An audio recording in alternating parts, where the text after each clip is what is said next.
Hola, muy buenas tardes a todo el mundo.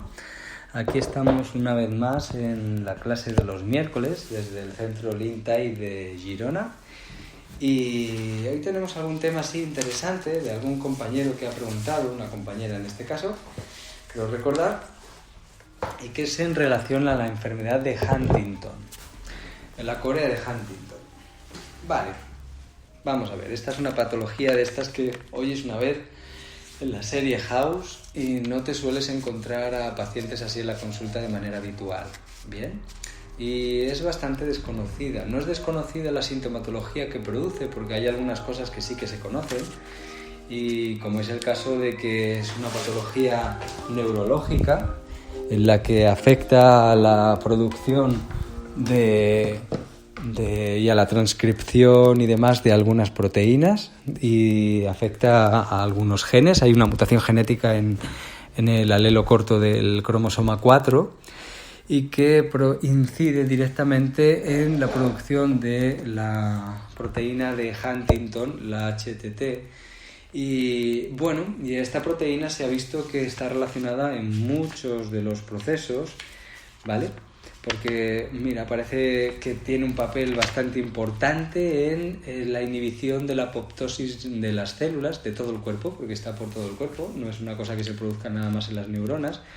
Y en ese sentido se sabe que favorece o está implicada en la supervivencia de las neuronas para que no se vayan produciendo apoptosis de manera general.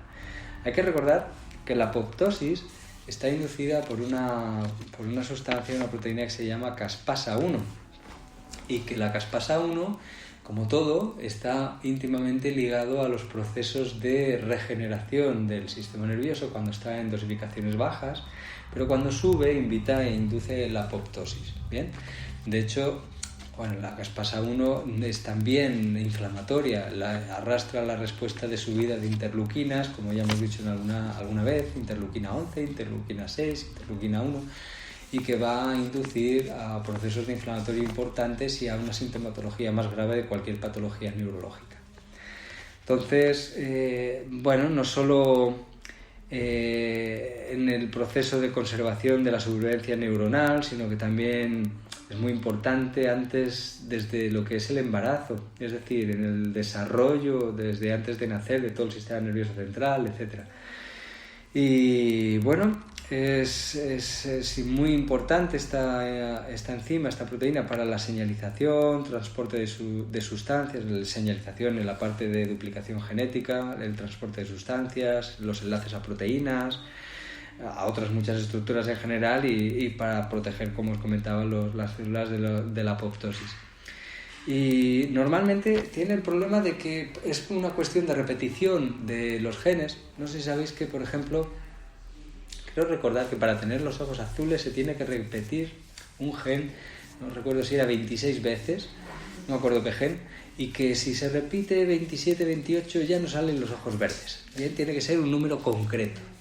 Y esto es igual, tiene que haber un número concreto de duplicaciones del gen, y si nos pasamos, pues ahora empezamos a tener problemas. Entonces aquí viene el problema, que si lo tiene una persona, la generación sucesiva tendrá una duplicación más alta de los genes, de esta parte genética, y la siguiente un poquito más alto, y la siguiente un poquito más alto, y al final con las generaciones la cosa va empeorando. Por eso se sabe que si lo tiene, y además hay distintos tipos, ¿no? Pero está el que es de transmisión completa y de profundidad completa, y los que son de profundidad más de penetración completa, como se suele decir, o de penetración incompleta, en el que cuando es de penetración completa, pues te aseguran que la vas a padecer, sí o sí, la enfermedad de Huntington, y cuando no es de penetración completa, pues puede que no tengas la sintomatología, pero pudiera ser que incidiera en generaciones posteriores.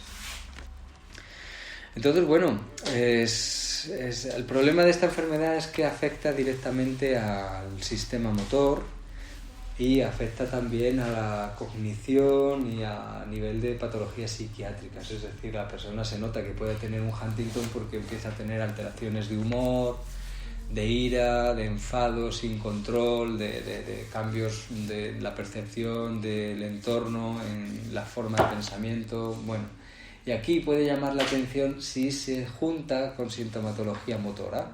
Empieza a haber malfunción motora, con temblores también, con cosas así. Cosa que nos recuerda también a actividad parkinsoniana, ¿no? En cualquier caso, como os decía, se encuentra en el alelo corto, el brazo corto del cromosoma 4, en el gen IT15.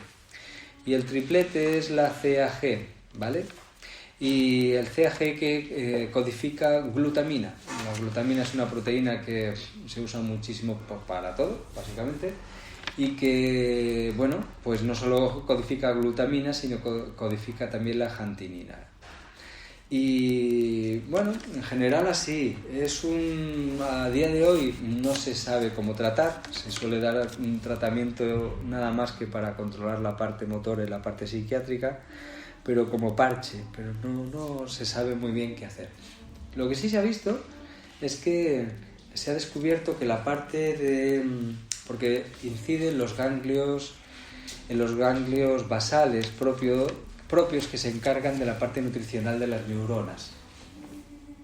Y están muy implicados en la parte del desarrollo de la manifestación de alteración en la producción de la jantinina. Y eso, además, se ha visto que es muy dependiente, debido a que va a estar relacionado con la alimentación de las neuronas, muy dependiente de los procesos de sustancias de nutrición del propio cerebro. Aquí aprovecho para decir que la recomendación en el sentido de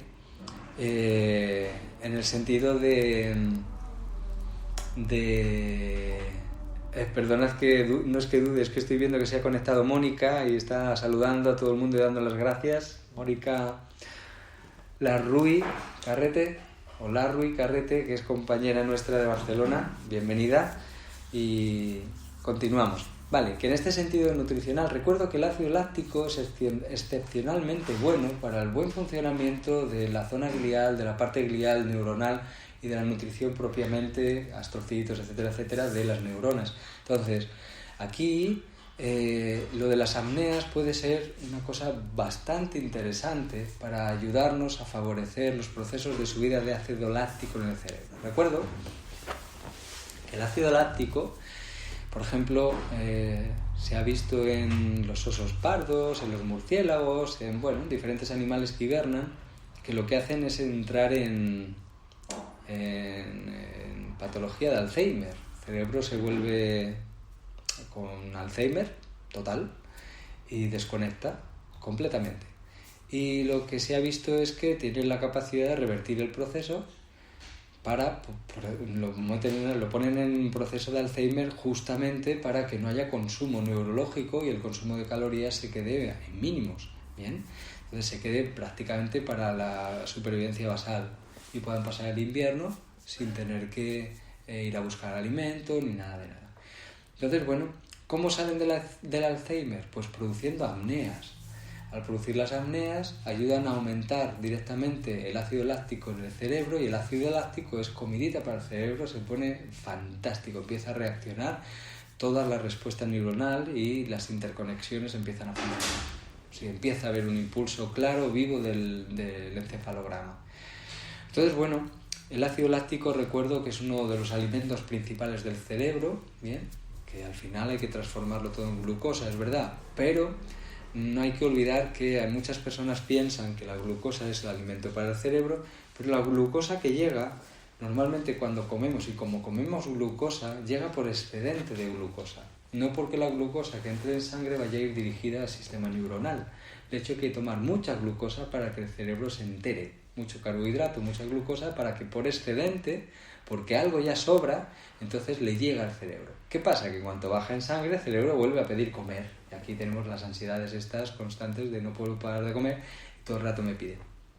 Esto, entre otras cosas, se soluciona cambiando la alimentación, evidentemente, pero también haciendo apneas. Cuando haces apneas y subes el ácido láctico, el cerebro no tiene hambre. Esto es como hacer deporte. Cuando haces deporte no se tiene hambre después, porque aumenta el ácido láctico como resultado de la combustión metabólica del músculo. Está muy bien pensado. Después de ir a cazar, pues hay que ver cómo imaginamos la cosa para hacerlo mejor la siguiente vez.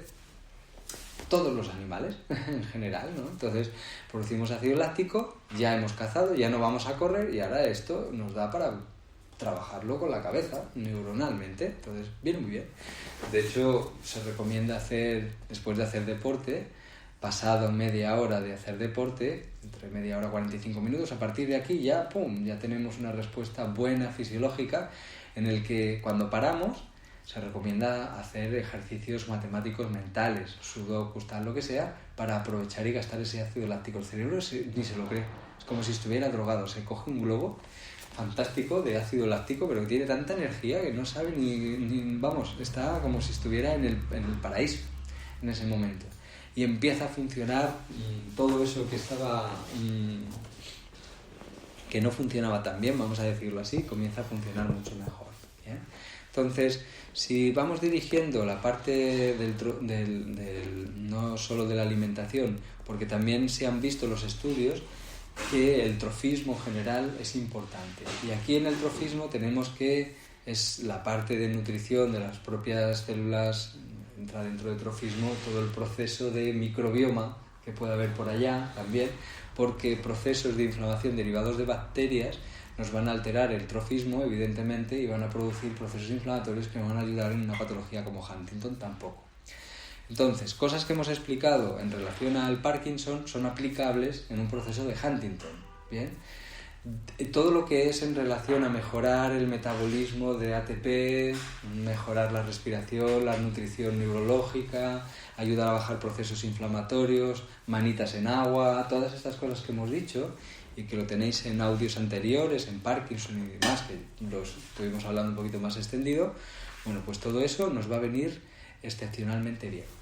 Y evidentemente aquí tendremos que prestar especial atención a la parte del estudio de posibles bacterias que pueda haber por allá y, por supuesto, la parte de cómo se está nutriendo el cerebro. Aquí hay que tomárselo en serio. Necesitamos grasa de cadena corta y necesitamos ácido láctico y glucosa lo menos posible, si puede ser, para asegurarnos que desde aquí, que son los estudios que se han visto que pueden colaborar a bajar la sintomatología derivada de la alteración en la producción de huntingtina. Y bueno, si esto desencadena, que está muy bien ligado al momento en el que empiezan a aparecer y aumentar los procesos de patología de Corea de Huntington, como el Parkinson, como otras patologías neurológicas a partir del 1974, cuando, o 75 creo recordar, cuando este señor que se aburría mucho creó la fructosa de maíz. Y esto empezaron a añadirlo a todos los lados y resulta que la patología neurológica se dispara en el primer mundo. Y coincidiendo con la aparición de bebidas con fructosas, alimentos con fructosas, todas estas cosas. Fructosas de maíz, vuelvo a decir, ¿eh? Entonces, es muy importante retirar todos esos alimentos con fructosas, etcétera, etcétera, para colaborar en todo el proceso de paso de ADP a ATP, de la reconversión del ADP en ATP, quiero decir, etcétera, etcétera, ¿no? Para que haya una buena respuesta neurológica.